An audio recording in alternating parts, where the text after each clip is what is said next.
Guest appearance. Yes, sir.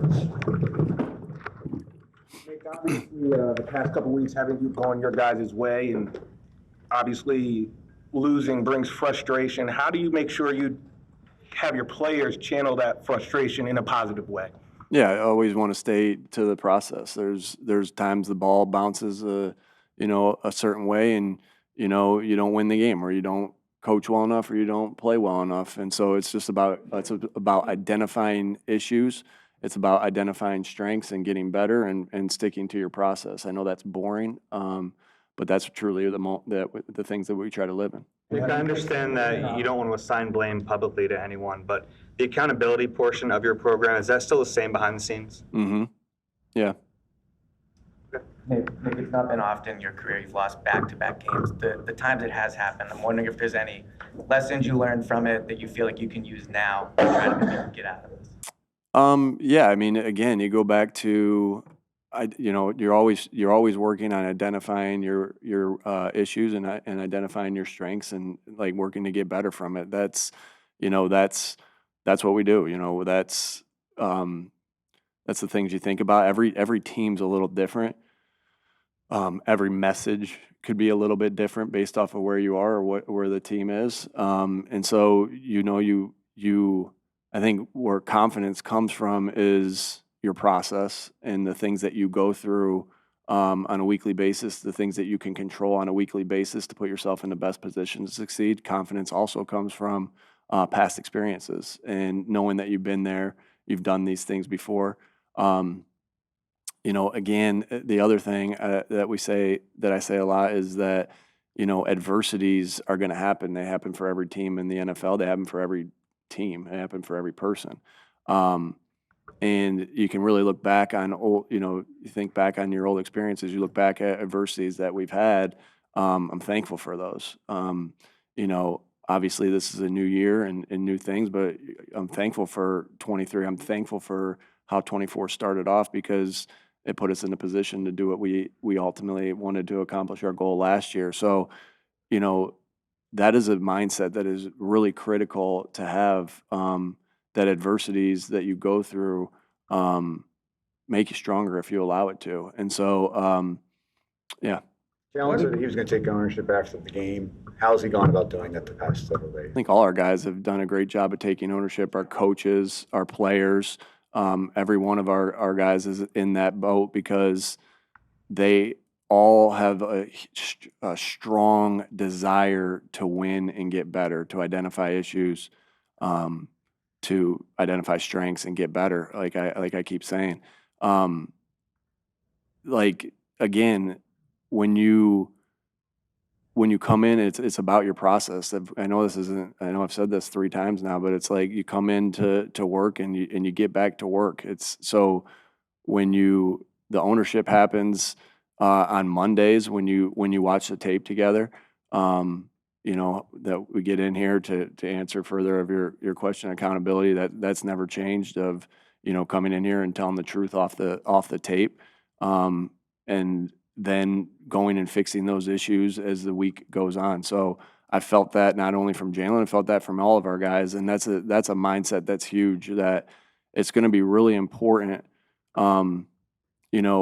It's so important to stay, when the noise or when the, adversity hits, to stay true to your standard of tough detail together. When everything seems wavy around you, you got to focus on that and stay true to that and have something that grounds you, because if you don't, you're going to be reaching every which way for answers.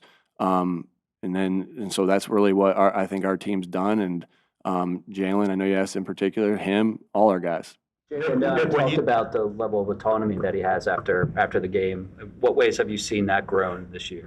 What do you mean by that? Well, autonomy, I mean, that's the word that he used. It can go a couple different ways, but level of responsibility that he has on the field, way that he's controlling the offense, what ways have you seen that grow? Yeah, he's their quarterback, so he's got ability to do things that he needs to do, whether that's with a protection, whether that's with a run game check, whether that's with a pass game check or a route checked off to something he sees. I think he has a really good feel of seeing that in a game.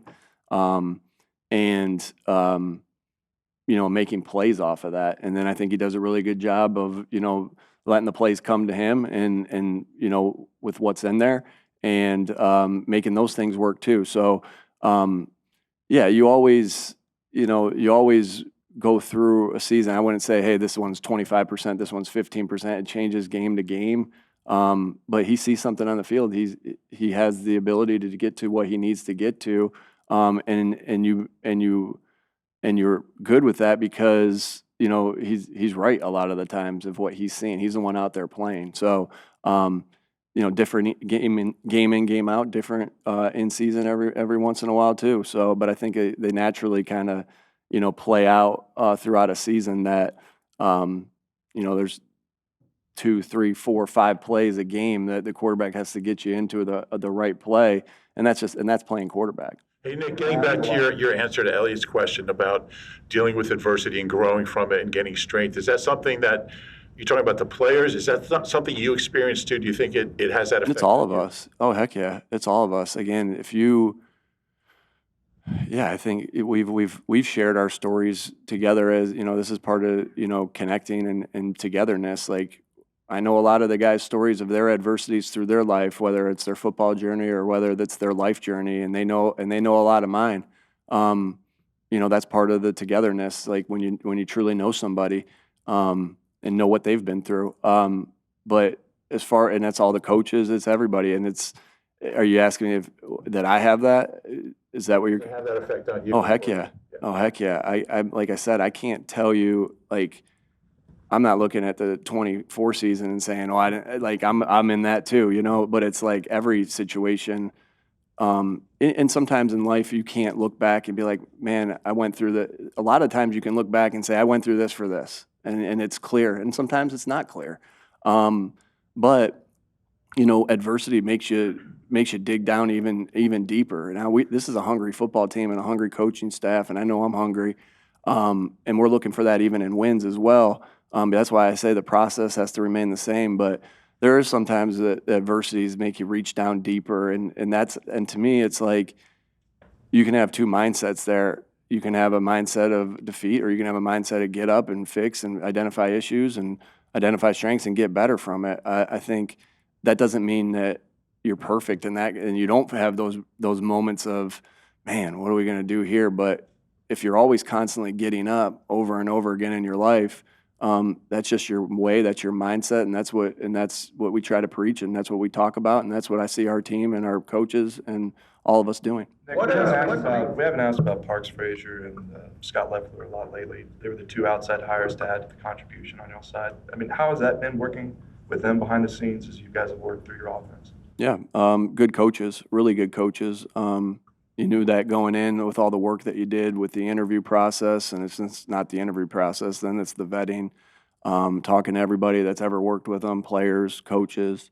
Obviously, when you've worked with somebody before, like we have with Parks, the day in, day out flow of how that goes. Both been really valuable to our team and our process.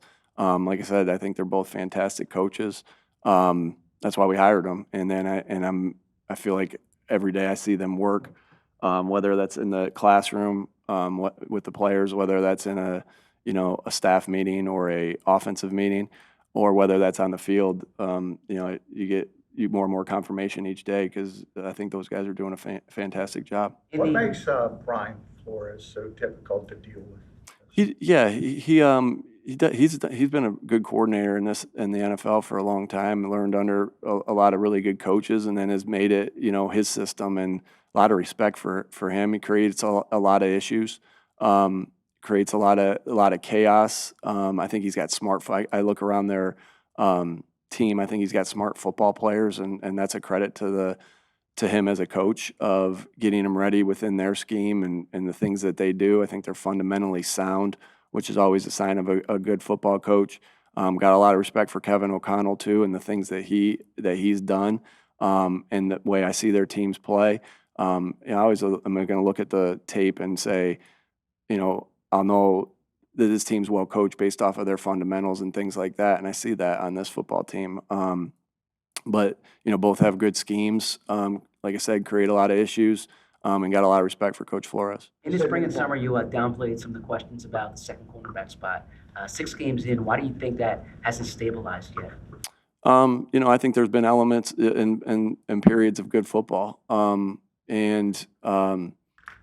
believe in those guys. I believe in our scheme. I believe in those guys to go out there and compete and be in coverage. Like, I think when a corner gives up a play, it can appear that it's just on him, right? Because they're on an island out there, and we know what we signed up for when we said we're playing corner or receiver or whatever position it was.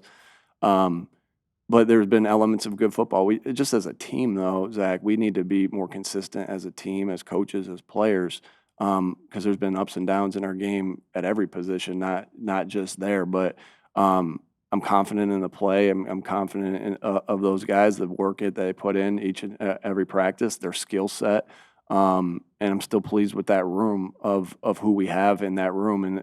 And sometimes their contributions come in defense. Sometimes their contributions come on special teams. That's the beautiful thing about this game is it takes everybody in different roles. And I'm looking forward to getting out there in the practice field today and seeing them get better and the work that they put in and get ready for a new week. And having some we've had adversities. It's not just at that position. So. Always look forward to the response. You said many times players before plays, but when do plays matter, and do you feel like you guys have had better plays than the teams that you've faced? Well, players before plays, but it doesn't mean you're separating out plays. You still got to think about the defense that they're running and how you get guys open and how you help them get open themselves. But it always will come down to players first. But that when I say that doesn't mean that the plays don't matter either. You know what I mean? It all matters in this game. In the parity of this game, it all matters. Like I said, I think I've been very clear. Like, hey, when we need to do a better job of helping the guys be in positions to succeed, and then we have to execute. It's never just a one thing. This is it. This is you're identifying issues. Obviously, I wouldn't share those issues in here. But to go back again to Dave, your point, it's not like you identify issues and then you stay quiet about it, right? That's the accountability piece of going in there. And then again, like it's always going to come down to, did we help them make plays? Did we get our percentage as coaches and did we execute? Kevin said that there was a good offensive meeting on Monday with communication between players and coaches. I wanted to get your perspective on that and also on I guess the line between getting player input, but also ensuring there's not too many cooks in the kitchen, if that makes sense. Yeah, this is football, so this is all input. Like again, in the building, for instance, if I'm making a decision on practice, like I got to have the feel of what I think we need, but I'm always going to inquire with other people about that, with our strength staff, with Howie, with our with our position coaches, with our trainers. So it's the same thing, it's the same thing when you're identifying issues. That's our job as coaches to figure out what the issues are, but then you talk through everything. Everybody has a little bit different vantage point based off of what they've experienced or what their view of everything is. And so you take all the input, but at the end of the day, we all have jobs to do.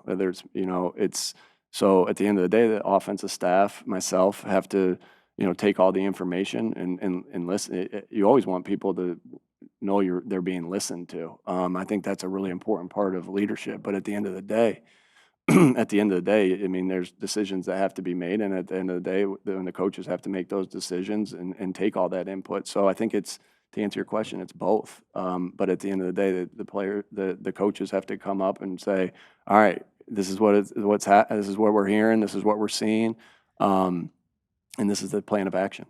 All right, thanks, folks.